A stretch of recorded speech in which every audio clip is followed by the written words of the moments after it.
La relativité générale, c'est une théorie, un modèle qui décrit le comportement de l'univers à grande échelle et qui explique quelles sont les relations entre les objets qui ont de la masse dans l'univers. Un objet qui a une certaine masse va plier, courber l'espace plus ou moins en fonction de sa masse. Alors donc, les ondes gravitationnelles, ce sont une de ces prédictions de la théorie de la relativité générale.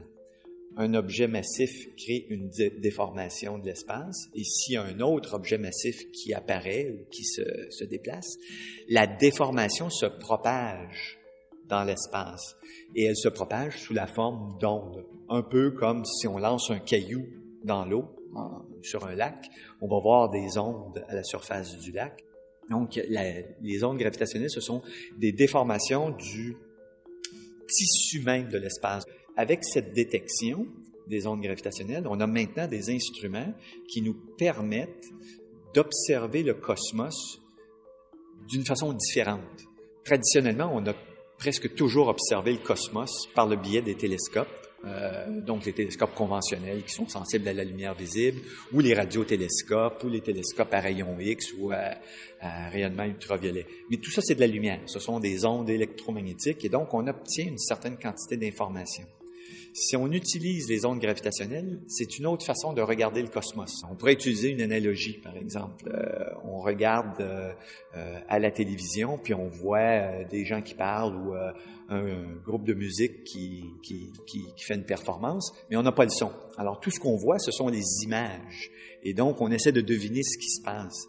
Mais si on met le son, si on rajoute le son, c'est une autre façon d'interagir avec ce qui se passe à l'écran. Les ondes gravitationnelles, c'est la même chose. En février 2016, on a confirmé l'existence des ondes gravitationnelles parce qu'on a observé la coagulation ou la fusion de deux trous noirs très massifs. Les trous noirs n'émettent pas de lumière. On les aurait jamais vus. Mais le fait qu'ils aient une masse, chacun d'entre eux, et qu'ils tournent un autour de l'autre et qu'éventuellement, ils se sont fusionnés ensemble, ça a provoqué un flot d'ondes gravitationnelles dans le cosmos, comme si on avait lancé une grosse pierre dans un lac, et c'est ça qu'on détecte. Puis il est clair qu'on va améliorer la sensibilité des détecteurs, et ce qu'on espère, c'est être capable de détecter les ondes gravitationnelles produites dans les premières fractions de seconde après le Big Bang. Il a dû y avoir des ondes ou des vibrations qui ont été transmises à l'ensemble du cosmos, qui est encore petit, mais à l'ensemble du cosmos. En principe, le cosmos doit résonner comme une cloche avec des ondes gravitationnelles qui se propagent, évidemment qui sont devenues très ténues, très diluées maintenant, mais qui nous donneraient une information sur ce qui s'est passé une fraction de seconde après le Big Bang.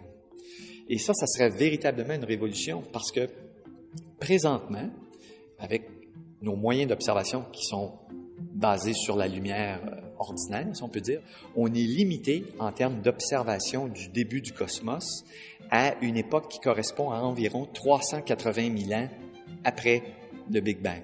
Donc, c'est une nouvelle avenue pour observer le cosmos. C'est le tout début d'une nouvelle ère de l'astronomie où on a une fenêtre différente sur le cosmos.